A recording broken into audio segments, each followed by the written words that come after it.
Bismillahirrahmanirrahim. Assalamu alaikum. This is Muhammad Sharif, your course instructor for Digital Logic Design. And today we are going to have a lecture number 19 for our online classes. And inshallah, we are going to start chapter 5, Combinational Logic Analysis. And this will be the part 1. And we are going to have a number of lecture on this chapter.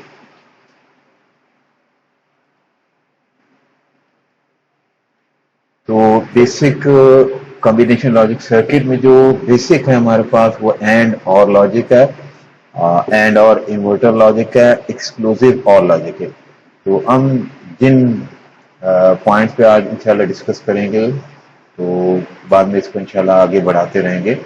तो combination logic circuit, इसमें आप and और inverter मुख्तलिफ अंदाज से connect करते हैं, तो इसलिए इसको कॉम्बिनेशन लॉजिक सर्किट का नाम देते हैं। तो बेसिक जो हमारी रिक्वायरमेंट के लिहाज से नॉर्मली हम एंड और लॉजिक इस्तेमाल करते हैं, या एंड और इन्वर्टर लॉजिक इस्तेमाल करते हैं, या एक्सक्लूसिव और लॉजिक इस्तेमाल करते हैं। इन्हें हम इंशाल्लाह अगली स्लाइड में डिस्कस करना शुरू करते हैं। एंड और लॉजिक, जैसे कि नाम से ही नजर आ रहा है कि आप के स्टेज होंगे। पहले स्टेज में एंड गेट्स आप इस्तेमाल करेंगे और दूसरे या फाइनल स्टेज में और गेट इस्तेमाल करेंगे। यहाँ पे ये चीज़ आपको नजर आ रही है कि हमारे पास एक सर्किट है, इसके फाइनल स्टेज में और गेट है और इसके इनिशियल या फर्स्ट स्टेज में एंड गेट्स हम इस्तेमाल कर रहे हैं। एक सिंपल सेटअप है, यहाँ पे हमने दो एंड गेट इस्तेमाल किए, दो इनपुट वाले, आप दो से ज़्यादा इनपुट के भी एंड गेट इस्तेमाल कर सकते हैं, लेकिन इनिशियली कॉन्सेप्ट समझने के लिए हम दो इनपुट के एंड गेट लेंगे। फॉर एग्जाम्पल एक एंड गेट है, इसके दो इनपुट ए बी हैं, तो आउटपुट क्या होगा, ए बी। बोलियन आपको लॉजिक का पता है कि एंड लॉजिक को हम प्रोडक्ट की फॉर्म में शो करते हैं, और सी डी इनपुट है तो आउटपुट सी डी। अब ये ए बी जो आउटपुट है फर्स्ट एंड गेट की, और सी डी जो आउटपुट है सेकंड एंड गेट, इनको हम इनपुट दे रहे हैं और गेट में। तो this is one input, this is second another input. तो दो इनपुट या टू इनपुट और गेट हम यहाँ पे इस्तेमाल कर रहे हैं। इसका एक इनपुट ए बी है और एक इनपुट सी डी है। तो यहाँ आपको ये चीज नजर आए कि फाइनल जो आउटपुट है, जिसको हमने एक्स का नाम दिया, X is equal to A B plus C D. Plus का मतलब है और गेट, प्लस का मतलब है और का एक इनपुट ये है और एक इनपुट ये है। अब जो दोनों इनपुट हैं वो क्या चीज है, अब देखिए चूंकि प्रोडक्ट है तो दोनों इनपुट ए और बी को एंड करने पे आते हैं। ये वाला इनपुट ए और बी को एंड करने का जो रिजल्ट है, और ये इनपुट सी और डी को एंड करने का रिजल्ट है। तो आप चाहें तो आप फॉरवर्ड चल के इसको समझे या बैकवर्ड के लिए आप देखेंगे फाइनल स्टेज में क्या चीज है। फाइनल स्टेज में प्लस से आपको पता चलता है। देखिए मैथमेटिक्स में भी हम पहले इस प्रोडक्ट को पहले करते हैं, इस प्रोडक्ट को पहले ऑपरेट करते हैं, और उसके बाद इनका जो रिजल्ट आता है उनको आखिर में हम ऐड करते हैं। तो यहाँ पर भी आखिर में ऐड करेंगे, और ऐड फंक्शन हमारे बोलियन लॉजिक में हम ऐड फंक्शन और गेट के लिए इस्तेमाल करते हैं। तो फाइनल स्टेज में और गेट है, और हम या ऐड कर रहे हैं एक इस टर्म को और एक इस टर्म को। अब पीछे हम जाएंगे इस टर्म को लिए कि इस टर्म में मजीद क्या चीजें आपको नजर आ रही थी। तो प्रोडक्ट है और प्रोडक्ट एंड गेट है। तो ये जो फर्स्ट इनपुट है वो पीछे से दो वेरिएबल या को एंड करके इसका रिजल्ट आता है, और ये जो सेकंड सी डी इनपुट है वो फर्दर दो वेरिएबल सी और डी को एंड करके जो रिजल्ट आता है। तो आप देखिएगा ये सम ऑफ प्रोडक्ट की फॉर्म में ये चीज आपको नजर आ रही है। सम ऑफ प्रोडक्ट को हमने काफी तक डिस्कस किया। Logic diagram rectangular outline symbol में हम इस तरह लिखते हैं, ये एंड और ये, और नॉर्मली हम जो डिस्टिंक्टिव शेप सिंबल है वो इस्तेमाल करते हैं। तो this is sum of product form. तो आप देखें एंड और लॉजिक, एंड और पहले एंड गेट्स हैं, इसके बाद और गेट है, और ये सम ऑफ प्रोडक्ट फॉर्म है। अगर मैं ट्रुथ टेबल जनरेट करना चाहूँ इस एंड और लॉजिक जिसमें चार इनपुट हैं, ठीक है, और आउटपुट तो एक होगा। अब देखिएगा हमारे पास ये तो इनपुट है और ये आउटपुट। इनपुट और आउटपुट में एक से ज्यादा स्टेजेस हैं, एक स्टेज ये है और एक स्टेज ये है, तो दो स्टेजेस हैं, ठीक है जी। तो हम पहले ये करते हैं कि जो फर्स्ट स्टेज है उसके लिहाज से हम आउटपुट जनरेट करते हैं, फिर फाइनल स्टेज या सेकंड स्टेज के लिहाज से आउटपुट हम जनरेट करते हैं। तो ट्रुथ टेबल में हम देखें हमारे पास कितने वेरिएबल हैं, 1 2 3 4। तो 4 वेरिएबल के लिहाज से आपके इल्म है कि 4 वेरिएबल में जो कम्बिनेशन है 2 रेज़ टू पावर 4 है। 2 रेज़ टू पावर 4 किसके बराबर होता है? 16 की। 2 4 8 16, तो 2 रेज़ टू पावर 4 16 के बराबर है। तो इनपुट की जो कम्बिनेशन है वो 16 है। ठीक है जी, तो आप चलेंगे यहाँ पे ए बी सी डी 0 0 0, फिर 0 0 1 0 0 1 2, इस तरह आप चलते चले जाएंगे, आखिर में 1 1 1 1। ये तरतीब आपको, मैं उम्मीद करता हूँ ये सारी चीजें आती हैं। आपके पास 4 वेरिएबल है तो तमाम पॉसिबल कम्बिनेशन को तरतीब से आप लिखिएगा। अब पहले स्टेज में हम देखते हैं। पहले स्टेज है, इसमें 2 एंड गेट हैं। एक एंड गेट ए और बी को हमने एंड करके रिजल्ट जनरेट किया, दूसरा एंड गेट सी और डी को एंड करके हमने रिजल्ट जनरेट किया। तो हम पहले ए बी को एंड करते हैं और उसका आउटपुट जनरेट करते हैं। तो ए कॉलम पे और बी कॉलम पे, और इनका जो आउटपुट है ए बी, यहाँ पे ध्यान दीजिएगा। ठीक है जी, तो अब अगर देखें, गौर करें, एंड गेट के लिहाज से जहां भी एक इनपुट 0 है, यहाँ पे आपको क्या नजर आ रहा है? देखिए A0, यहाँ से ए यहाँ तक तो A0 है। अब भी 0 या 1 है, इससे हमें कोई गरज नहीं, इससे कोई हमें गरज नहीं। आउटपुट जो कि ए और बी का एंड है वो हम यहाँ जनरेट कर रहे हैं। तो जहां तक A0 0, तो आप डायरेक्टली वहां तक तो 0 लिख दें। अब हम आगे देखते हैं, यहाँ पे देखिएगा ए तो 1 है, लेकिन यहाँ 4 जगह पे आपको B0 नजर आ रहा है। तो एंड गेट का एक इनपुट भी 0 है, आउटपुट 0, तो इसके करस्पॉन्डिंग यहाँ पे आपको 0 नजर आएगा, फिर यहाँ पे, यहाँ पे, यहाँ पे। आखिरी जो 4 इनपुट है उसमें ए और बी दोनों 1 है।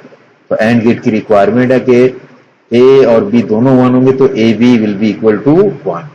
तो इसलिए आखिरी जो 4 इनपुट हैं, तो इस पे आपको नजर आ रहा है कि ए बी जो आउटपुट, तो कॉलम में सिर्फ वही जगह आपको 1 नजर आएगा।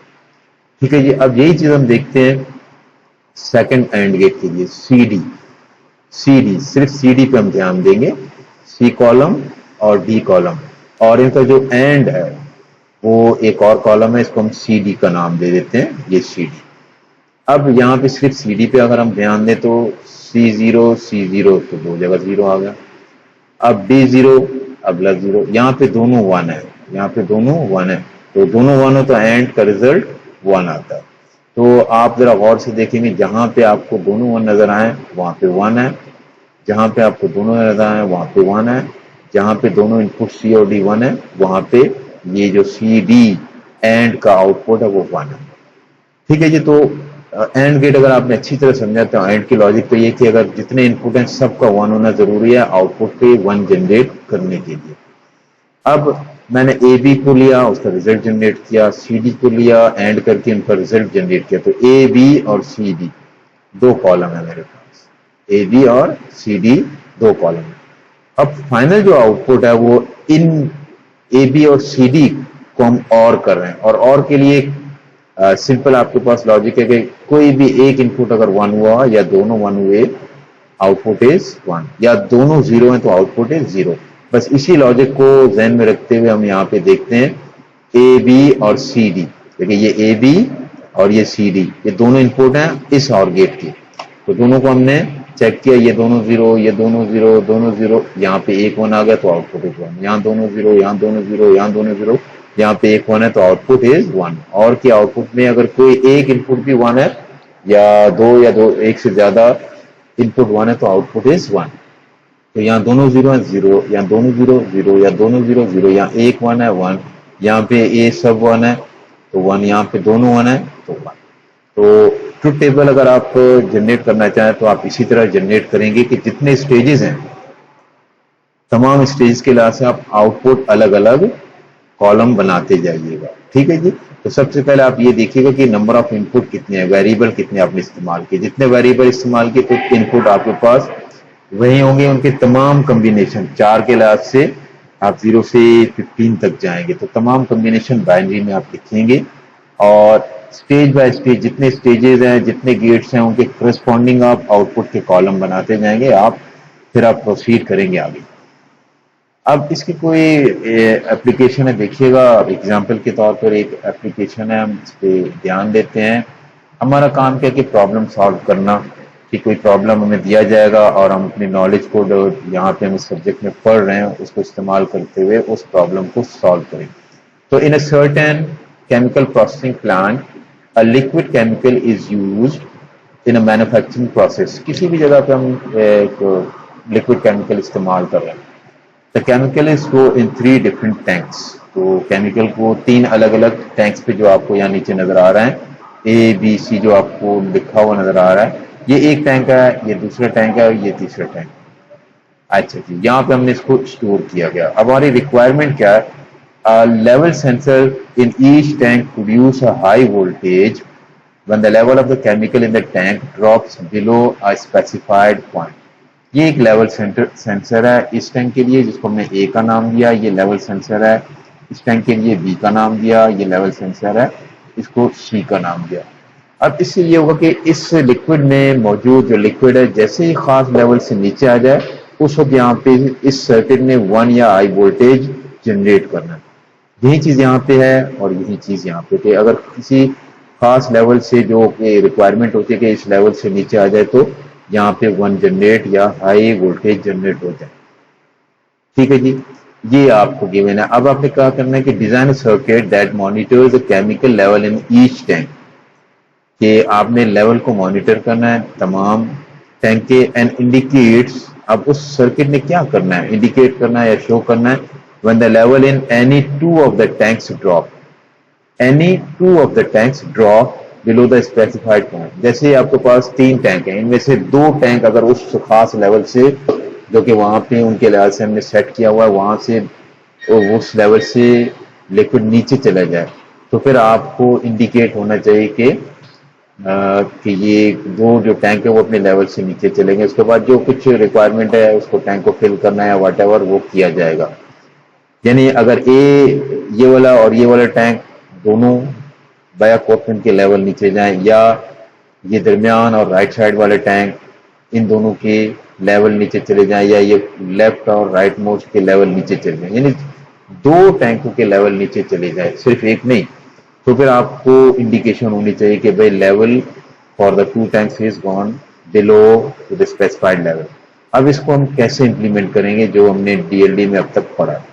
तो इम्प्लीमेंटेशन आपके सामने, मैं डायरेक्ट आपके पास आता हूं कि हमारे पास ABC लेवल सेंसर के जो आउटपुट को हमने ले लिया, A का नाम दिया, इसको B का और इसको C का नाम दे दिया। ठीक है जी, अब इस A को मैंने इस एंड गेट 1 के साथ कनेक्ट किया और एंड गेट 2 के साथ कनेक्ट किया। इस A को एंड गेट 1 के साथ और एंड गेट के 2, यानी एंड गेट 1 का G1 गेट 1 का एक इनपुट A है और G2 का एक इनपुट वो भी A है। इस तरह B को मैंने लिया और गेट 1 का एक इनपुट B को ले लिया और गेट 3 का एक इनपुट B को ले लिया। इस तरह C को लिया मैंने गेट 3 और गेट 2 को। ठीक है जी, अब जरा ये किया कैसे, इसको जरा आपने टाइम देना पड़ेगा कि हमने ऐसा क्यों किया। जो हमारी रिक्वायरमेंट होती है हम उसी के लिहाज से प्रोसेस करते हैं। ये तो आपको एक एग्जांपल के तौर पर एंड और लॉजिक की इम्प्लीमेंटेशन के लिहाज से हमने इसको डायरेक्टली किया और बताया। अब देखें जैसे A है, अगर यहाँ पे लेवल नीचे चला जाता है, लेवल नीचे चला जाता है तो आउटपुट क्या जनरेट होना चाहिए, देखिएगा। A level sensor in each tank produce a high voltage when the level of a chemical drops below a specified point। यानी उस पॉइंट से आप नीचे चले जाएंगे तो फिर हाई वोल्टेज या 1 will be generated, high voltage या 1 विल बी जनरेटेड। अगर यहां से नीचे चला गया तो गेट 1 का एक इनपुट 1 हुआ और गेट 2 का एक इनपुट 1 हुआ। चले इसके A के बाद हम फॉर एग्जाम्पल अज्यूम करते हैं कि इस टैंक का लेवल नीचे चला गया, इसके बाद दूसरा टैंक जो वो ये है, इसका लेवल भी उस खास लेवल से लिक्विड नीचे चला गया। अब B कनेक्टेड है G1 के साथ, ठीक है जी, और B कनेक्टेड है G3 के साथ, B कनेक्टेड है G3 के साथ। G1 क्योंकि A का लेवल नीचे चला गया तो उसका एक इनपुट तो 1 हो गया, ठीक है जी, और B का लेवल नीचे चला गया तो दूसरा इनपुट भी 1 हुआ। तो G1 विल बी जनरेटिंग, क्योंकि एंड गेट है दोनों 1 हो गए, आउटपुट विल बी 1 और और गेट का एक इनपुट भी 1 हो जाए, और गेट का एक इनपुट भी 1 हो जाए, आउटपुट विल बी 1 जनरेटेड। तो आपको जो लो लेवल इंडिकेटर है वो ऑन हो जाएगा, डिस्प्ले करेगा लाइट की शक्ल में, आवाज की शक्ल में, या कैसे भी। तो जब यहाँ पे आप 1 जनरेट करेंगे तो उसका मतलब level is gone below to specified level in any of the 2 tanks. अच्छा, आप ये कहेंगे सर ए और बी को हमने कंसीडर किया, अगर बी और सी का लेवल नीचे चला जाए और ए अपने लिहाज से अभी तक नीचे नहीं गया तो क्या होगा?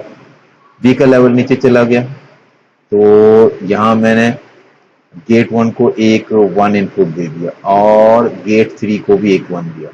अब देखें गेट 1 एक इनपुट 1 है, लेकिन ए की वजह से दूसरा इनपुट तो 0 है, तो इसने तो 1 जनरेट नहीं करना। तो बी का असर हम G3 पे देखेंगे। तो बी को हम एज ए इनपुट दे रहे हैं 1 इनपुट ऑफ गेट 3। सी, अब देखिए सी कनेक्टेड है G1 से और G2 से, तो सी का लेवल नीचे चला जाए तो उसने 1 जनरेट करना। देखिए 1 कैसे जनरेट करना है वो तो इंटरनल सर्किटरी, उसको हम फिर वक्त डिस्कस नहीं कर रहे। तो जब C इज 1 तो G3 का एक इनपुट 1 है। अब देखें ना, बी की वजह से एक इनपुट 1 हो गया और सी के लेवल ड्रॉप होने की वजह से दूसरा इनपुट भी 1 हो गया। जब 2 इनपुट 1 हो गए तो आउटपुट विल बी जनरेटेड 1। और गेट में अगर एक इनपुट भी 1 हो गया तो बाकी इनपुट जो भी हो आउटपुट विल बी 1। ठीक है जी। तो अगर बी और सी ये टैंक, इन दोनों टैंक के लेवल नीचे चले जाए तो गेट 3 में 1 जनरेट करना है। अब जरा गौर कीजिए ए और सी, अगर ए और सी की वजह से इनके लेवल ड्रॉप हो जाए तो कौन सा गेट ऐसा होगा जो कि 1 जनरेट करेगा? तो A is connected to G1 and G2। तो हम देखते हैं G2 को आप 1, एक इनपुट विल बी हाई और 1, और सी को भी हमने इससे कनेक्ट किया, दूसरा इनपुट भी 1 होगा। अब दोनों इनपुट 1 होंगे तो G2 का आउटपुट 1 होगा, और गेट के एक इनपुट का 1 होने का मतलब है आउटपुट इज आल्सो 1। तो इस तरीके से किसी भी 2 टैंक में, अगर तीनों टैंक का लेवल चला जाए लो वो तो अलग है, लेकिन कम से कम 2 टैंक का लेवल लो चला जाए तो आपको लो लेवल जो इंडिकेटर है वो किसी शक्ल में इसको इंफॉर्मेशन मिलना शुरू हो जाएगी, लाइट की शक्ल में या आवाज की शक्ल में। तो ये जो इम्प्लीमेंटेशन है वो आपके एंड और लॉजिक इम्प्लीमेंटेशन है। ठीक है जी। तो write the Boolean sum of product expression for the AND OR logic in this. अब देखिए ना, आपके पास 3 वेरिएबल है, G1 में एक वेरिएबल C है, दूसरा वेरिएबल B है, BC। तो आउटपुट कैसे होगा? BC की फॉर्म में, अगर बूलियन एक्सप्रेशन की आप बात करें। G2 का एक इनपुट C है और दूसरा इनपुट A है, तो AC। और G1 का एक इनपुट किसके साथ कनेक्टेड है? B के साथ, दूसरा A के साथ, तो AB। तो उनके करस्पॉन्डिंग आप प्रोडक्ट की फॉर्म में इनको लिखेंगे, फिर हम सबको सम कर देंगे। अच्छा, जो एक और बेसिक कम्बिनेशन लॉजिक सर्किट जो हम कम्बिनेशन लॉजिक सर्किट में इस्तेमाल करते हैं, वो इसी एंड और गेट के आगे एक इन्वर्टर लगा दीजिएगा, एक इन्वर्टर आप लगा दीजिए, तो उसको हम एंड और इन्वर्टर लॉजिक का नाम देते हैं। एंड और को हमने समझा, तो एंड और इन्वर्टर। अब जरा गौर कीजिए, थोड़े से जो हमने इससे पहले जो पिछले चैप्टर में डी मॉर्गन थ्योरम को पढ़ा था, तो उसके लिहाज से ये एक्सप्रेशन इस तरह भी हम लिख सकते हैं, इस एक्सप्रेशन को हम इस तरह भी लिख सकते हैं। अब इन्वर्टर लगाने की वजह से आपके एक्सप्रेशन में क्या फर्क आ गया? देखिए, हमने जब इन्वर्टर नहीं लगाया था तो हमारी जो एक्सप्रेशन थी वो सम ऑफ प्रोडक्ट फॉर्म में थी, सम ऑफ प्रोडक्ट फॉर्म। देख रहे हैं ना, आपको नजर आ रहा है, सम किया, किनको किया? सम, प्रोडक्ट को, सम ऑफ प्रोडक्ट। अब मैंने अगर इसी के सामने एक इन्वर्टर लगा दे तो फिर क्या मसला हुआ, इस पे गौर करते हैं। देखिए ए बी सी डी, इनको हमने और किया, A B plus C D जैसे हमने किया था। अब इन्वर्टर का मतलब है आपको एक्सप्रेशन में इसके ऊपर एक बार लगा देते हैं। ठीक है जी। और डी मॉर्गन थ्योरम हमने इसको पढ़ा और अच्छी तरह आपने इसको समझा। अगली स्लाइड में हम देखेंगे भी कि A B plus C D combined bar है, तो प्लस साइन को आप चेंज करते हैं किसमें? प्लस साइन को आप चेंज करते हैं मल्टीप्लाई या प्रोडक्ट में। और ये कंबाइंड बार है, इसको अलग अलग करते हैं, नहीं ए बी अलग बार और सी डी बार अलग। अब ए बी बार चूंकि प्रोडक्ट है लेकिन बार है, उसको फर्दर आप प्रोसेस करेंगे तो product term De Morgan theorem में उसने सम फॉर्म में कन्वर्ट हो जाना है, और जो कंबाइंड बार जो ए बी पे आपको नजर आएगी तो उसको अलग अलग आप लिखेंगे, A bar plus B bar C bar plus B बार। ठीक है जी। तो यहाँ पे देखिएगा, मैं यहाँ पे इन्होंने यहाँ पे इस लॉजिक को जरा और अंदाज से शो किया, लेकिन मैं यहाँ से आपको अगर बताना चाहूंगा तो फिर मैं कैसे बताऊंगा। ठीक है जी। तो A B plus C D combined bar है, A B plus C D combined बार।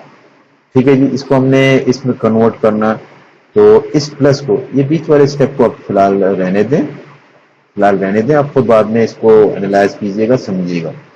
मैं A B plus C D combined bar, ठीक है, प्लस है, सम को मैं प्रोडक्ट की फॉर्म में लिखूंगा, यहाँ आइएगा ये भी। ठीक है जी। A B multiply by C D, और ये कंबाइंड बार है इसको अलग अलग करते हैं, कंबाइंड बार को डी मॉर्गन थ्योरम में हम अलग अलग करते हैं, तोड़ देते हैं। OR will be converted to AND logic, AND AND logic will be converted to OR logic. अब देखिए एंड लॉजिक को हम कैसे कन्वर्ट करेंगे, और में सिर्फ इस ब्रैकेट को पे ध्यान दें, A B combined bar, A B combined bar. तो आप यहाँ पे आइएगा, इस ए बी प्रोडक्ट है ना, तो सम में, और कंबाइंड बार को आप इंडिविजुअल बार में कन्वर्ट करते हैं, तोड़ देते हैं। इस तरह सी डी कंबाइंड बार है तो आप सी बार प्लस डी बार। तो एंड और इन्वर्टर लॉजिक में आपके पास प्रोडक्ट ऑफ सम फॉर्म है। अब देखें ना, ये देखिए जरा गौर कीजिए, कौन सी फॉर्म है, बीच में प्रोडक्ट है ना, और अलग अलग क्या है, सम है, तो प्रोडक्ट ऑफ सम। ठीक है जी। तो अगर हमने इन्वर्टर इस्तेमाल नहीं किया तो सम ऑफ प्रोडक्ट फॉर्म है, अगर हम इन्वर्टर इस्तेमाल करें तो प्रोडक्ट ऑफ सम फॉर्म है। इसकी भी एक इम्प्लीमेंटेशन देखते हैं, जरा और कीजिएगा। ये सेम हमारे पास सिचुएशन है, लेकिन अब आपको रिक्वायरमेंट में जरा फर्क आ गया। तो the sensor in the chemical tank of example 5.1 जो कि हमने पहले देखा, are being replaced by a new model produces a low voltage instead of high voltage when the level of the chemical in the tank drops below a critical point। यानी पहले जो हमारे पास यहाँ पे देखिए हाई वोल्टेज हम generate करते थे, हाई वैल्यू, लेकिन अगर मैं इन्वर्टर लगा दूं तो जाहिर है जो आपकी सिचुएशन थी उसमें क्या फर्क पड़ा कि जब भी लेवल दो टैंक का नीचे चला जाए, इन्वर्टर के बगैर यहाँ पे अगर 1 था तो इन्वर्टर लगाने के बाद उसने 0 बन जाना। हो सकता है आपके आगे जो सर्किट है उसकी रिक्वायरमेंट ये है कि आप उसको एक्टिवेट करने के लिए जो उसको इनपुट दें वो लो इनपुट दें। जब लो इनपुट देंगे तो जाहिर बात है जो 1 जनरेट कर रहे थे ऑलरेडी उसको इन्वर्ट करेंगे, 1 को आप 0 बना देंगे। तो इस तरह हमारे ये सर्किट भी वही चीज वही काम करेगी, लेकिन सिर्फ ये कि इसकी लॉजिक चेंज हो जाएगी। तो write the Boolean expression for and और inverter logic in figure this and show that the output is high when any two of the inputs A, B, C are low। अब ये कहते हैं कि ये अगर लो हो, ठीक है, हमारे पास सेंसर कुछ इस तरह थे कि पहले इसके लेवल लो होने पे वो हाई जनरेट करते थे, अब लेवल लो होने पे वो लो ही जनरेट कर रहे हैं। ठीक है, तो situation will be totally inverted. उसको अकोमोडेट करने के लिए मैंने, अगर वही सेटअप था कि लेवल लो करने पे ये हाई जनरेट करते और यहाँ मुझे लो चाहिए था तो मैं यहाँ इन्वर्टर लगाता, लेकिन कहते नहीं भाई हमें वही सिचुएशन चाहिए कि यहाँ पे इस लेवल सेंसर को एक्टिवेट करने के लिए हाई चाहिए, लेकिन यहाँ पे जो सेंसर है इनकी सिचुएशन चेंज हो गई। जब लेवल नीचे जाता है तो वो 0 जनरेट करते हैं, पहले 1 जनरेट करते थे अब 0 जनरेट कर रहे हैं। तो ये अगर मैं चाहूंगा कि आप डिटेल में इसको समझें, एक एक पिछली स्लाइड के जो एग्जाम्पल को जब जैसे मैंने आप समझाया पहले उसको समझें। उसमें ये बताएगा कि जब लेवल नीचे जाता है तो 1 जनरेट होता है यहाँ पे या हाई वोल्टेज सिग्नल आपको मिलता है, लेकिन यहाँ पे इस एग्जांपल में लो मिलता है। तो इस दोनों में क्या फर्क है और हमें सेम काम करने के लिए इन्वर्टर की जरूरत क्यों पेश आई, तो जरा सा ये चीज आप देखिएगा। ओके, तो थर्ड जो बेसिक कॉम्बिनेशनल लॉजिक सर्किट है वो एक्सप्लोसिव और लॉजिक सर्किट है। थर्ड जो सर्किट है वो एक्सप्लोसिव और सर्किट है। तो एक्सक्लूसिव और सर्किट बहुत ज्यादा हम इस्तेमाल करेंगे, आगे इसको समझेंगे, इसकी एक अलग से लैब भी है। तो देखते हैं एक्सक्लूसिव और लॉजिक क्या है। पहले तो इसको हम सिंपली ऐसे समझते हैं, एक्सक्लूसिव और logic B and OR logic की तरह इसमें एंड गेट्स आपको नजर आएंगे और गेट, लेकिन फर्क ये कि इसमें दो ही इनपुट है। पहली बात, इसमें कितने इनपुट है? दो इनपुट है, 3 4 इतने इनपुट नहीं है, सिर्फ और सिर्फ दो इनपुट है। और एक इनपुट को हम एक एंड गेट पे डायरेक्टली देते हैं और उसी इनपुट को दूसरे एंड गेट पे इन्वर्ट करके देते हैं। देखिएगा, आप बी को देखिएगा, यहाँ B directly given to this AND gate, but B is first inverted and given to this AND gate. तो ए को हम यहाँ डायरेक्ट देते हैं और फिर इन्वर्ट करके दूसरे एंड गेट पे एज ए इनपुट देते हैं। तो यही फर्क है। देखें, ए डायरेक्ट है और बी इन्वर्ट है। तो ए यहाँ पे पहला इनपुट ए हुआ, बी इन्वर्ट का मतलब है बी बार। यहाँ पे देखिएगा, ये ए को हमने इन्वर्ट किया तो ए बार और बी एडिटिव, ठीक है जी। तो एक इनपुट हुआ ए, दूसरा हुआ बी बार, इनको हमने एंड किया तो A B bar will be the output of this AND gate. यहाँ पे बी एज इट इज है, ए इन्वर्टेड है तो ए बार बी, एक इनपुट ए बार है, दूसरा बी है, तो उनको एंड किया तो ए बार बी यहाँ पे आपको नजर आ रहा है। तो दूसरा आउटपुट इस एंड गेट का आउटपुट ए बार बी है। अब ए बी बार एक इनपुट है इस और गेट के लिहाज से, और ए बार बी दूसरा इनपुट है इस और गेट के लिहाज से। दोनों को आपने और किया, प्लस साइन आपने लगा दिया। ये एक्सऑर या एक्सक्लूसिव और गेट एक ऐसा गेट है, इसको हम इस्तेमाल करते हैं तो उसके लिए एक अलग एक सिंबल भी बनाया गया है, डिस्टिंक्टिव शेप सिंबल है ये और गेट की तरह, लेकिन एक कर्व इस तरह एक इजाफी एक लाइन लगा देते हैं, ठीक है जी। और रेक्टेंगुलर आउटलाइन सिंबल में इक्वल टू 1 के लिहाज से इसको बनाते हैं। और ये यही एक्सप्रेशन है जिसको हमने अभी डिस्कस किया। अब इसको अगर हम और ज्यादा, क्योंकि बहुत ज्यादा इस्तेमाल होने वाला गेट है, अब ये बेसिक गेट नहीं बल्कि कॉम्बिनेशनल गेट है। इसमें एंड और इन्वर्टर तीनों गेट हम इस्तेमाल करते हैं। जब भी आप एक से ज्यादा गेट इस्तेमाल करेंगे तो वो जो सर्किट है उसको हम बेसिक लॉजिक गेट नहीं कहेंगे बल्कि कॉम्बिनेशनल लॉजिक गेट का नाम देंगे। अब चूंकि दो इनपुट हैं तो एक स्पेशल सिंबल इस्तेमाल किया गया। एक्स और जो या एक्सक्लूसिव और गेट है उसके लिए स्पेशल सिंबल है, और से मिलती जुलती चीज है तो हमने प्लस साइन इस्तेमाल किया और फर्क करने के लिए एक सर्किल बना दिया। तो सर्किल के अंदर plus sign, this is the symbol for exclusive OR gate. लेकिन एक्चुअल जो एक्सप्रेशन है वो A B bar plus A bar B है। अब इसका जो टेबल अगर आप जनरेट करें तो क्योंकि दो इनपुट है तो 4 पॉसिबिलिटीज हैं, तो उसके लिहाज से हमने टेबल में ए बी के 2 कॉलम लगा दिए। 2 इनपुट हैं, A0 B0 A0 B1 A1 B0 A1 B1, इससे ज्यादा हमारे पास। अब अगर मैं दोनों को 0 करता हूं या दोनों को 1 करता हूं तो दोनों सूरत में जब दोनों इनपुट सेम है तो आउटपुट विल बी 0, लेकिन अगर दोनों इनपुट सेम है तो output will be generated as 1। आप कहेंगे कैसे? तो आप देखिए ना, सर्किट आपके सामने है, एक्सप्रेशन की मदद से आप कर सकते हैं, दोनों को 0 कर दें।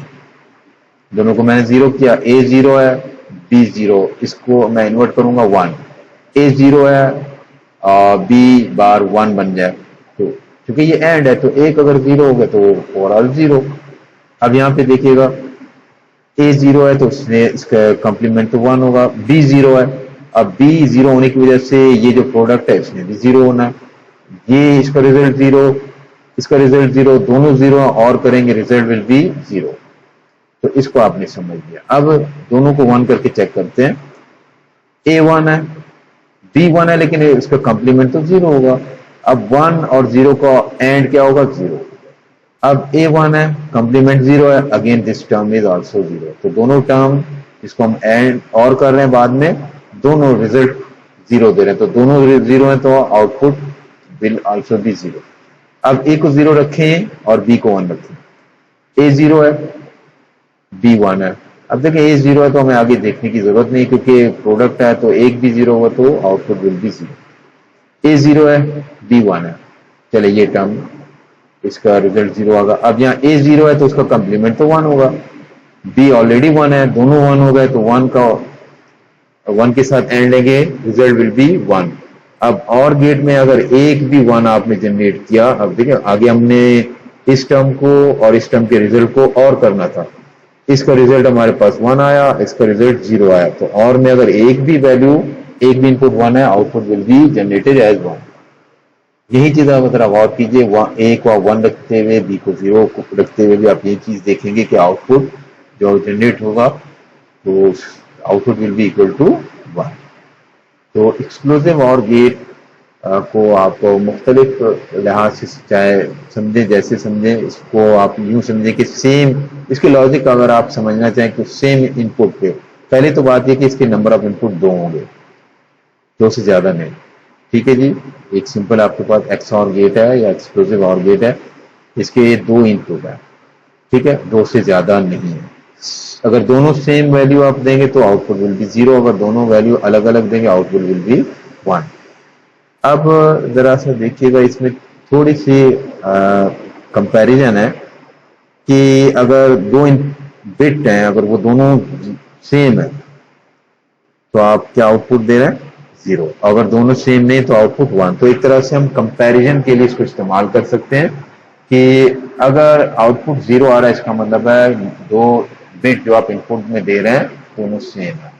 अगर आउटपुट 0 के अलावा 1 आए तो दोनों इनपुट इनको आप कंपेयर करें वो सेम नहीं है। तो 1 बिट कंपैरिजन के तौर पर, कंपैरेटर के तौर पर हम इसको इस्तेमाल कर सकते हैं और करते हैं।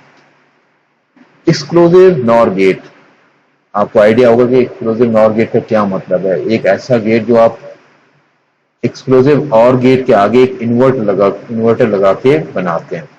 तो आप देखिएगा नीचे आपको सर्किट डायग्राम से ये चीज नजर आ गई कि एक्स और या एक्सक्लूसिव और गेट है, इसके आगे आपने एक इन्वर्टर लगा दिया तो this will become a exclusive NOR gate. ठीक है जी, तो exclusive NOR gate is the inversion of exclusive OR gate. आप देखिएगा एक्सक्लूसिव और गेट हमें पता है कि वो A B bar plus A bar B, उसके एक्सप्रेशन यही है, पीछे देखिएगा A B bar plus A bar B, यही है ना एक्सप्रेशन। अब आगे इन्वर्टर लगाने का मतलब है कंबाइंड बार, आगे इन्वर्टर लगाने का मतलब है कंबाइंड बार, तो कंबाइंड बार मैंने यहाँ पे लगा दिया।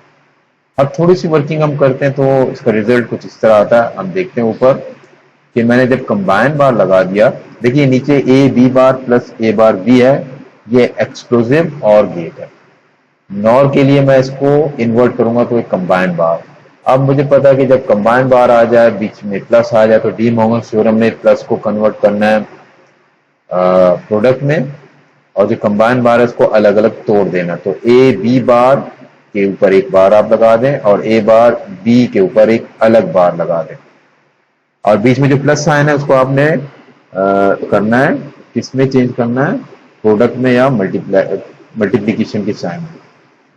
अच्छा, अब इस पे जरा गौर कीजिए, जो 2 टर्म है उनके ऊपर एक कंबाइंड बार है, तो again we can use De Morgan's, we can apply De Morgan's theorem. तो यहाँ पे अप्लाई करते हैं, यहाँ प्रोडक्ट को हम अब चेंज करेंगे एडिशन में या प्लस में, तो प्लस है, और जो अलग जो बार था कंबाइंड बार उसको अलग अलग करते हैं, तो ए के ऊपर एक बार और बी के ऊपर डबल बार। जब डबल बार आते हैं तो एक दूसरे को कैंसिल करते हैं, इसलिए आपको यहाँ पे बी के ऊपर कोई बार नजर नहीं आई।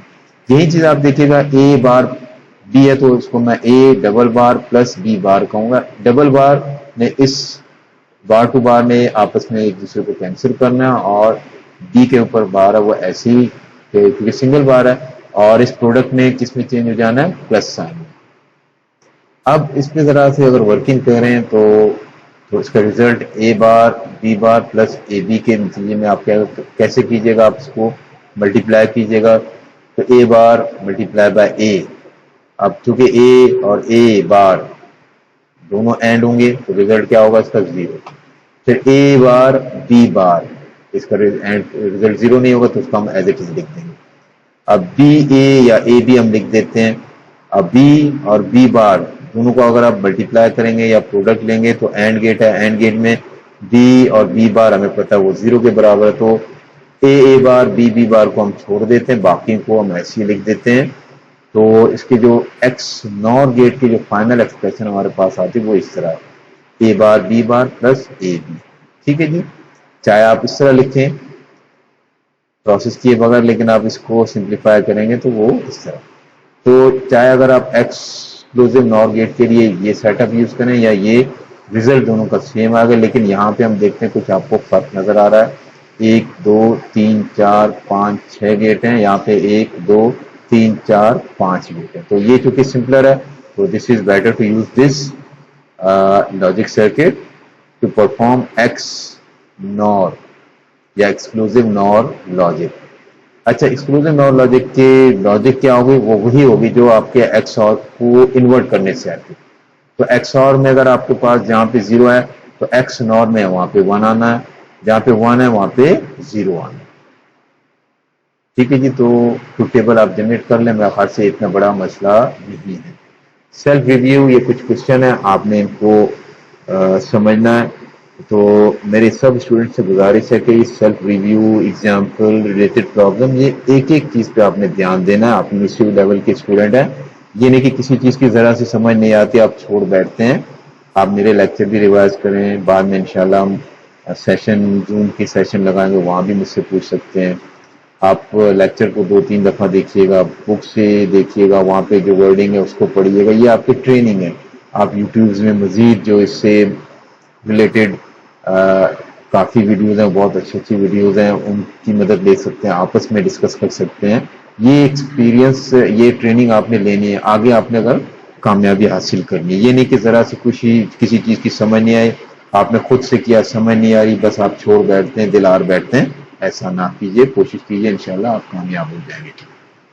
तो अगर मैं एक बूलियन एक्सप्रेशन गिवन है, उसकी मदद से एक सर्किट बनाना चाहूँ तो ये बहुत आसान है। इससे रिलेटेड काफ़ी चीज़ें हम पहले भी डिस्कस कर चुके हैं। फॉर एग्जाम्पल, हमारे पास एक एक्सप्रेशन गिवन है कि आउटपुट एक्स, ये आउटपुट एक्स है, वो आप कैसे जनरेट करते हैं? By using this expression. ठीक है जी, अब इस एक्सप्रेशन को हम एनालाइज करते हैं, इसका तज्जिया करते हैं कि कौन सा गेट कहाँ इस्तेमाल हो रहा है।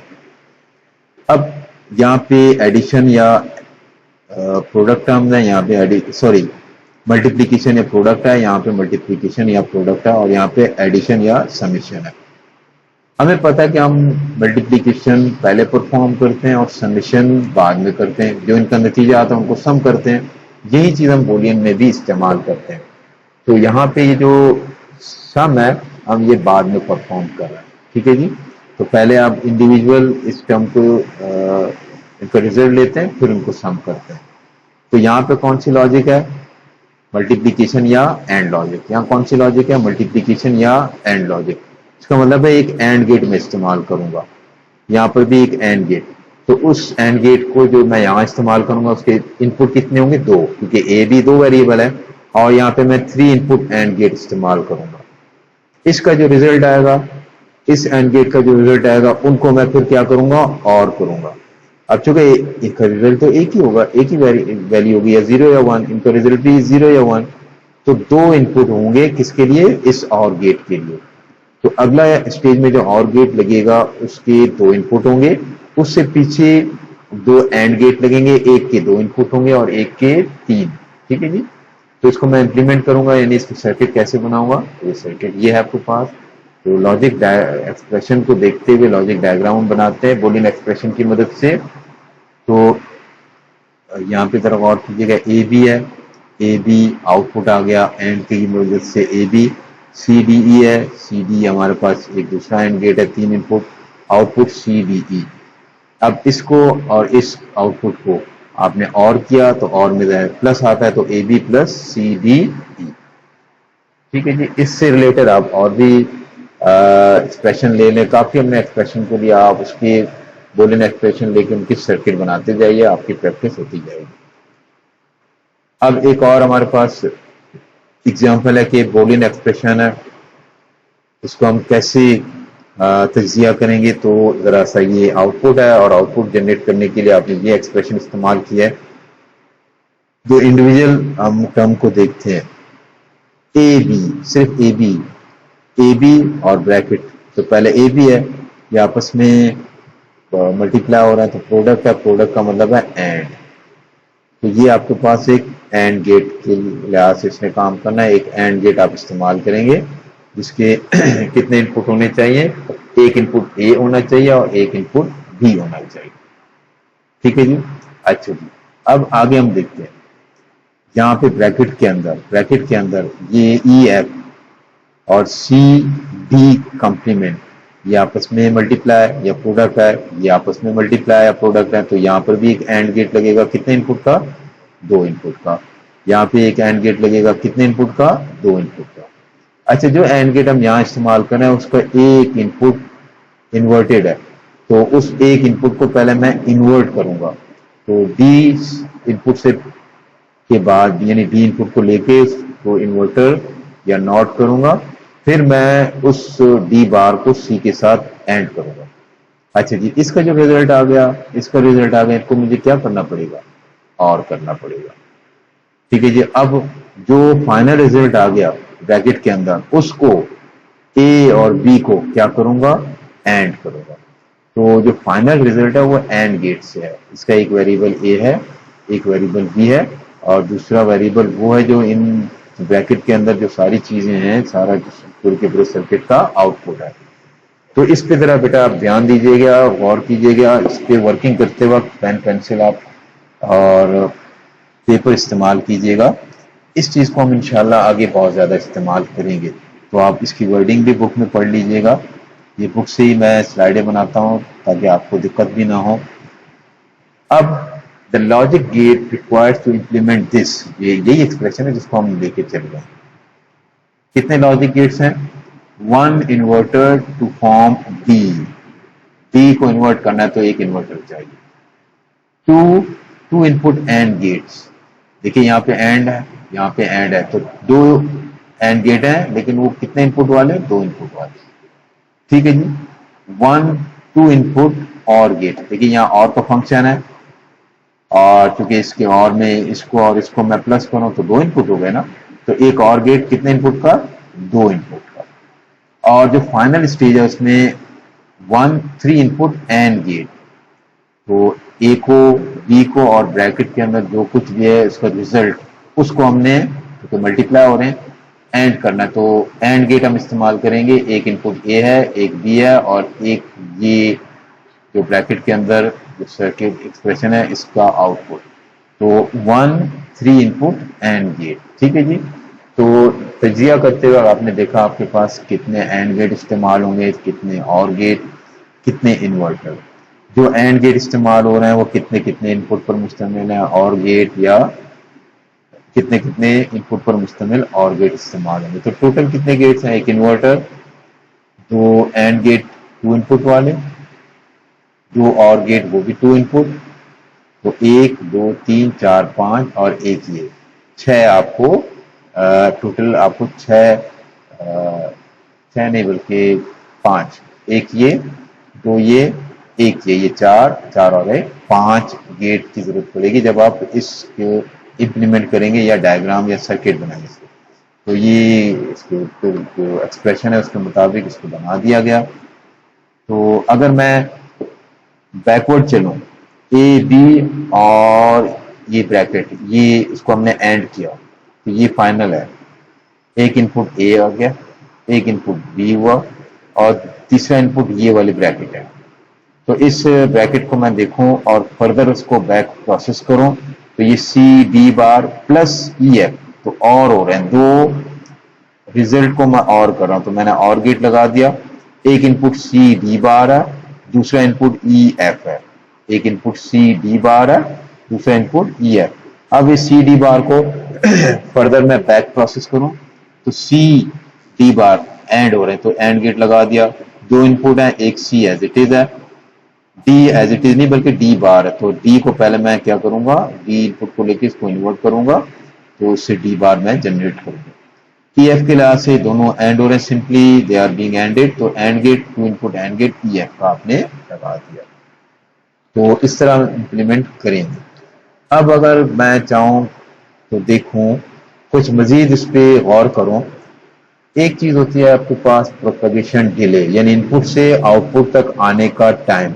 जब आप इनपुट देते हैं तो आउटपुट को अपीयर होने में या आउटपुट जनरेट होने में कुछ टाइम लगता है, इसके हम कहते हैं प्रोपगेशन डिले।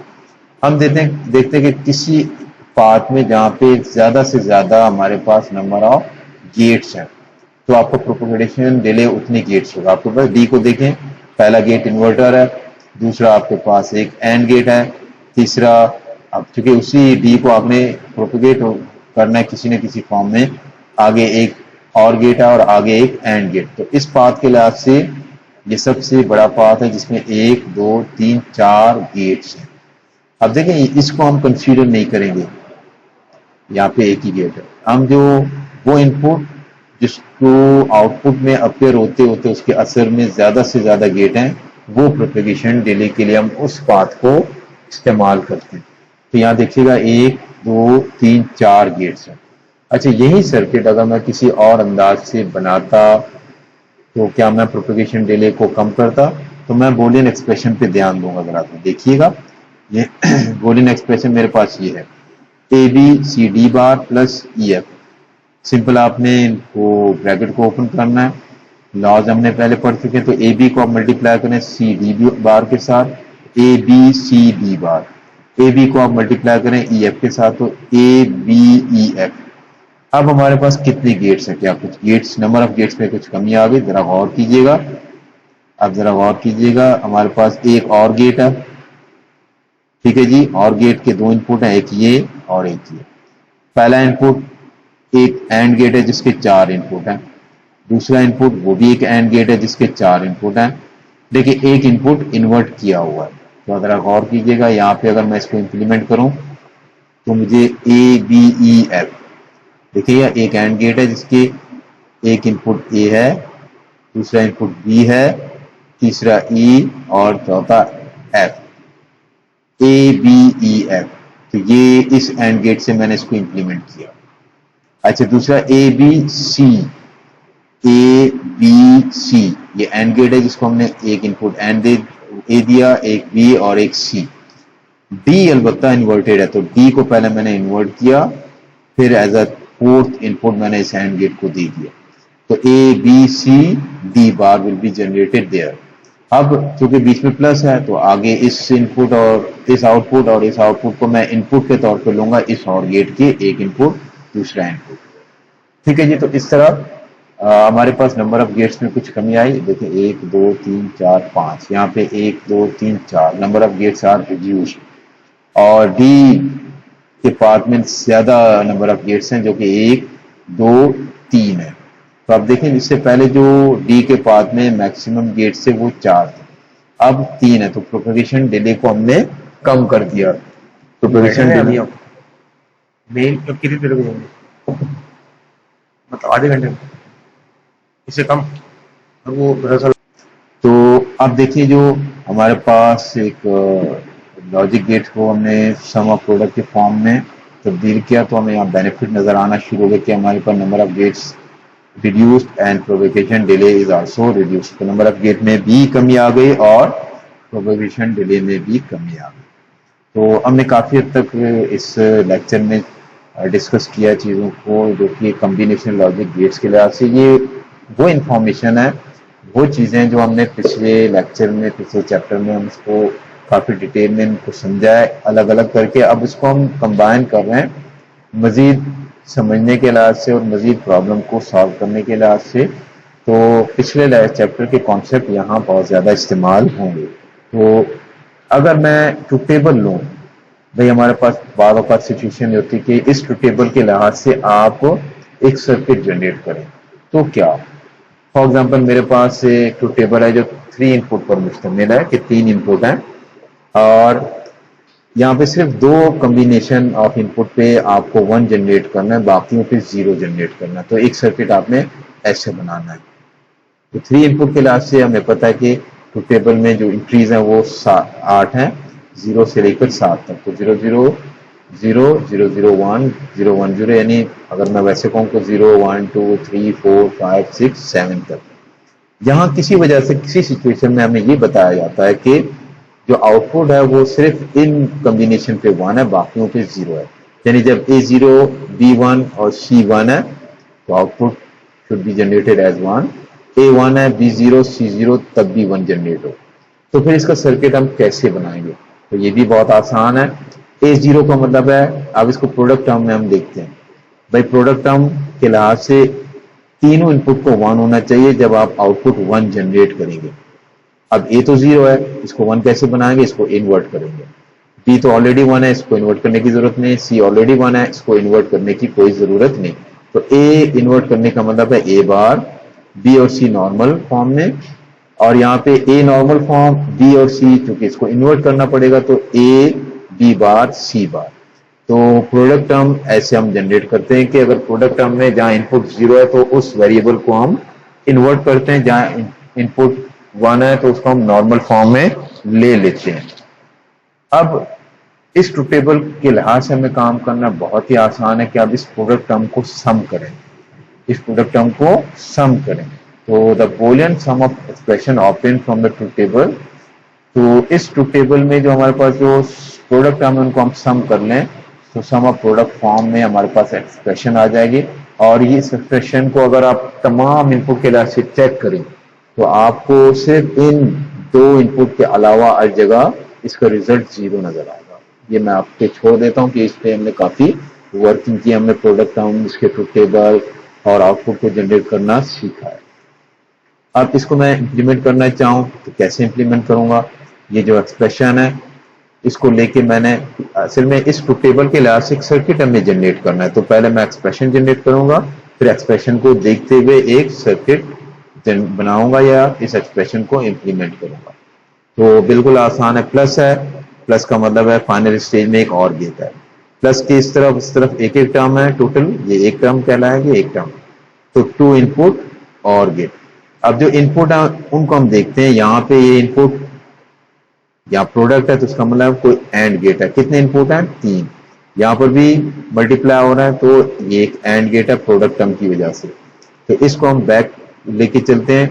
ए कॉम्प्लीमेंट का मतलब है ए जो वेरिएबल है उसके बाद आपने एक इन्वर्टर लगा के फिर से एज ए इनपुट दिया। बी और सी एज इट इज है तो बी इनपुट को आपने एज इट इज दे दिया, सी इनपुट को आपने एज इट इज दे दिया। यहाँ पे ए नॉर्मल फॉर्म में तो यहाँ से मैं इन्वर्टर से पहले एक कनेक्शन लगा के यहाँ पे दे देता हूँ। बी और सी चूंकि कॉम्प्लीमेंटेड फॉर्म में तो बी को हमने पहले कॉम्प्लीमेंट, बी को ऐसे लिया, नॉर्मल फॉर्म को कॉम्प्लीमेंट किया यानी इन्वर्ट किया, फिर यहाँ एज इनपुट दिया इस एंड गेट के लिए, और सी के लिहाज से भी मैंने यही काम किया। ठीक है जी, तो थोड़ी सी वर्किंग कीजिएगा, थोड़ा जरा सा काम कीजिएगा, इंशाल्लाह ये टॉपिक, ये चैप्टर बहुत इंटरेस्टिंग है। ट्रुथ टेबल इंप्लीमेंटेशन, अपनी रिक्वायरमेंट के लिहाज से जो ट्रुथ टेबल है उसके लिहाज से एक्सप्रेशन बनाना, फिर उस एक्सप्रेशन की मदद से सर्किट जनरेट करना, तो ये आपको सीखना है। ठीक है जी, अब एक और एग्जांपल देखते हैं कि हमारे पास एक और रिक्वायरमेंट है कि हमारे पास 3 इनपुट हैं और 3 इनपुट कुछ इस तरह है कि उनके ए बी सी हमने उनका नाम दे दिया। इस कॉम्बिनेशन पे 1 आना चाहिए, इस पे 1 आना चाहिए, इस पे 1। अब सम ऑफ प्रोडक्ट टर्म के लिहाज से मैं अपने जो है रिक्वायरमेंट है उसको पूरा करने की कोशिश करते हैं। अब देखिए A B C product term के लिहाज से तीनों को 1 होना चाहिए। तो ए तो 0, इसको 1 करने के लिए हमें क्या करना पड़ेगा? इसको इन्वर्ट करना पड़ेगा। और बी और सी नॉर्मल फॉर्म, तो एक बार बी सी या ए कॉम्प्लीमेंट बी सी। यहाँ पे ए एज इट इज है, B complement C as it is, यहाँ पे A B as it is और सी कॉम्प्लीमेंट। तो ये अलग अलग प्रोडक्ट टर्म में हमेशा हम 1 को लेते हैं और सम टर्म में हम 0 को लेते हैं, ये याद रखिएगा। तो प्रोडक्ट टर्म में हम 1 को लेते हुए उसके टर्म जनरेट करते हैं और जब हम सम टर्म की बात करेंगे तो फिर हम 0 को लेते हैं। फिर वक्त हम 1 के लिहाज से वर्किंग कर रहे हैं तो प्रोडक्ट टर्म, 1 के लिहाज से वर्किंग कर रहे हैं तो प्रोडक्ट टर्म। क्योंकि हमारे पास प्रोडक्ट में 1 यूनिक है यानी एंड गेट में, और 0 यूनिक है उसमें और गेट में या सम टर्म में। ठीक है जी, तो इन तमाम प्रोडक्ट टर्म को आपने सम करना है सिंपली, तो आपको इस ट्रुथ टेबल के लिहाज से जो एक्सप्रेशन है वो बन जाएगी। तो आप देखते हैं, तो हमने इन तमाम टर्म को क्या किया? सिंपली सम किया, तो सम ऑफ प्रोडक्ट टर्म, और इसे इंप्लीमेंट किया। अब मैं यहाँ पे ज्यादा टाइम नहीं लगाऊंगा, इसको जरा मैंने एक्सपेंड किया, बुक में भी अवेलेबल है, इसको आप देखिएगा, एक्सप्रेशन सामने रखिएगा कि इसको हमने इंप्लीमेंट कैसे किया। तो प्रैक्टिस जरूरी है।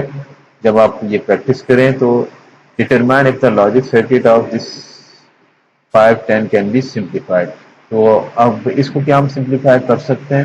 तो ये आपके पास एक्सप्रेशन गिवन है, बैठ जाइए, वर्किंग कीजिएगा, इस एक्सप्रेशन को सिंपल करें। अगर सिंपल कर सकते हैं तो उसके सिंपल करने के साथ साथ उसका सर्किट भी सिंपल हो जाएगा। एग्जाम्पल, अनदर एग्जाम्पल, आपके पास चार आपके पास वेरिएबल है। अब इन्होंने कहा कि चार वेरिएबल में develop a logic circuit with four input variable that will only produce a one output when exactly the three inputs variable are one. When exactly three input variables are one.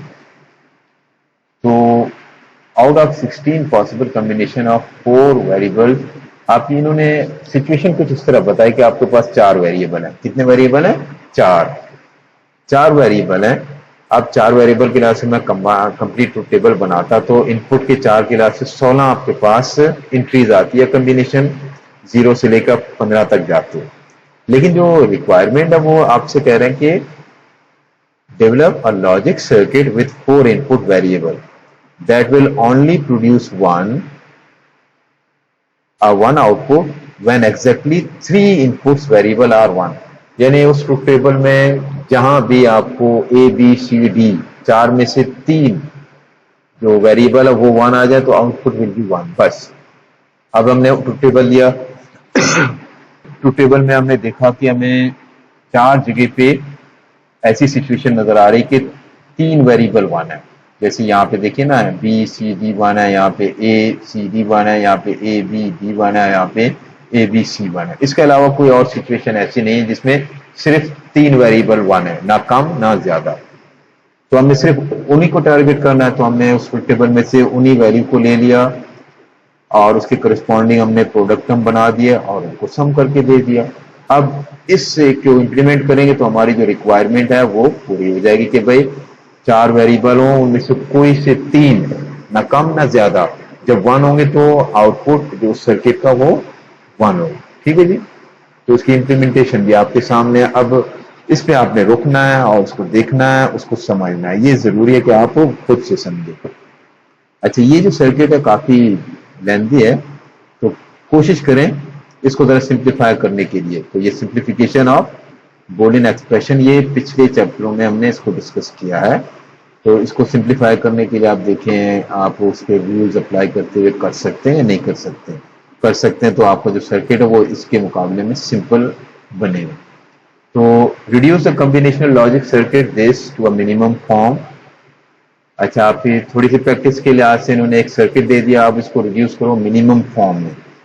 तो हम देखते हैं कि हमारे पास जो final term है वो एक और गेट है। कितने इनपुट हैं? 3। तो और गेट के 3 इनपुट है, तो this plus this plus this. ठीक है जी, एक इनपुट क्या है? वो सिंपली डी है, तो एक इनपुट डी है। दूसरा और तीसरा इनपुट, इसके लिए जरा सी आपको वर्किंग करनी पड़ेगी। आप शुरू से चलेंगे और शुरू से चलते हुए आप देखेंगे कि आपको जो फाइनल जो आउटपुट है वो एक ये है और एक आउटपुट ये। तो एक यहाँ इस स्टेज में जो वैल्यू बनेगी वो एक इनपुट है इसके, और इस स्टेज में जो वैल्यू बनेगी वो थर्ड इनपुट है इस फाइनल और गेट के लिहाज से। अब मैं जरा गौर करूं आपके साथ, भाई मेरे साथ आप भी कॉपी पेंसिल लेके चलें। आप ए है, ये सर्किट बनाइए, यहाँ पे फिर आगे ए बार लिखिएगा, बी है आगे बी बार लिखिएगा, सी है यहाँ पे सी बार लिखिएगा, ए bar B bar C bar and हो रहे हैं तो आप यहाँ लिखेंगे A bar multiply by B bar multiply by C bar. इसको हमने क्या करना है? इन्वर्ट करना है। तो A bar multiply by B bar multiply by C bar combined bar, combined bar. अब यहाँ पे आके जो वैल्यू है इसको हम एज अ थर्ड इनपुट ले रहे हैं। देखिए यहाँ पे ए बार बी बार सी बार कंबाइंड बार जो कि यहाँ पे, ठीक है जी, इसको हम एज अ थर्ड इनपुट ले रहे हैं। चलें जी, तो फाइनल स्टेज का एक इनपुट मेरे पास यहाँ पे, सेकंड इनपुट ले लें या थर्ड, जैसे भी आप समझे। अब इस ए बार बी बार सी बार कंबाइंड बार को हम एंड कर रहे हैं किसके साथ? सी के साथ। ठीक है जी, तो सी और फिर ए बार बी बार सी बार कंबाइंड बार, इन दोनों को हम एंड कर रहे हैं, एंड कर रहे हैं, और ये एक इनपुट है इस फाइनल और गेट का। ठीक है जी, अब यहाँ पे सिंप्लीफिकेशन है, इस पे यहाँ पे गौर करें इन्होंने कैसे सिंप्लीफाई किया। यहाँ पे डी मॉर्गन थ्योरम अप्लाई किया। डी मॉर्गन थ्योरम में यहाँ जो मल्टीप्लाई उसको प्लस में चेंज किया और बार को अलग अलग तोड़ दिया, डबल बार होने की वजह से अब ये सिर्फ ए प्लस बी प्लस सी इसमें रह जाना है, सी एज इट इज है। यहाँ पे भी यही काम किया गया। क्या किया गया कि प्रोडक्ट टर्म को सम टर्म में तकसीम कर लिया, ब्रेक किया और कंबाइंड बार को अलग अलग कर दिया, ए बी सी, और ये डी अपनी जगह। ठीक है जी। और सी को मैंने यहाँ पे डिस्ट्रीब्यूटिव लॉ के लिहाज से इसको अप्लाई किया, मल्टीप्लाई किया, तो ए जो बचा है ए सी बी बचेगा, बी सी सी बचेगा, सी सी। सी और सी को एंड किया तो सी बचा, ए अपनी जगह बी अपनी जगह। और जब हमारे पास एक ही वेरिएबल एक से ज्यादा दफा आ जाए और हो तो सी को सी से और करेंगे तो रिजल्ट विल बी सी। ठीक है जी। तो कॉन्सेप्ट है, इसको खत्म कर लें। A plus A is equal to A, तो C plus C is also C, तो इसको सी को कैंसिल कर दें, डी अपनी जगह, ए बी डी, तो A plus B plus B. यहां पे सी और सी को कंबाइन ले लिया। जब आप कंबाइन करेंगे, कॉमन लेंगे, तो ब्रैकेट में ए बी सी, तो हमने कॉमन ले लिया 1। 1 के साथ ये देखें यहाँ और हो रहा है, 1 के साथ जितने भी वेरिएबल और हों तो रिजल्ट कंबाइन 1 ही आता है। और 1 को आप सी के साथ एंड करेंगे, दोबारा सी एज इट इज, तो ए बी डी और यहाँ पे सी, तो A plus B plus C plus B. अब देखिए इस सर्किट पे हमने बोलियन लॉ और के डी मॉर्गन थ्योरम को अप्लाई करते हुए सिंप्लीफाई किया। इतना बड़ा सर्किट है, ये ए प्लस बी प्लस सी और डी की फॉर्म है, तो सिंपल एक और गेट है जिसके 4 इनपुट है। ठीक है जी। अच्छा, verify minimised expression A plus B plus C plus D using K map. ये क्या कर रहे हैं यहाँ पे कि के मैप की मदद से आप यही रिजल्ट जनरेट करें। तो आप के मैप पे जाइए, देखिएगा टॉपिक, के मैप आप कैसे जनरेट करेंगे, क्या वो के मैप इस एक्सप्रेशन को इसमें रिड्यूस करके इस फॉर्म में लाना है या नहीं लाना। तो इसके साथ ही हम इस लेक्चर को एंड करते हैं। अल्हम्दुलिल्लाह इसमें हमने काफ़ी चीज़ों को डिस्कस किया और जैसे जैसे हम आगे चलते चले जाएंगे चीज़ें और ज़्यादा बढ़ती चली जाएंगी, तो पीछे प्रैक्टिस करना और टॉपिक को समझना बहुत ज़्यादा ज़रूरी है।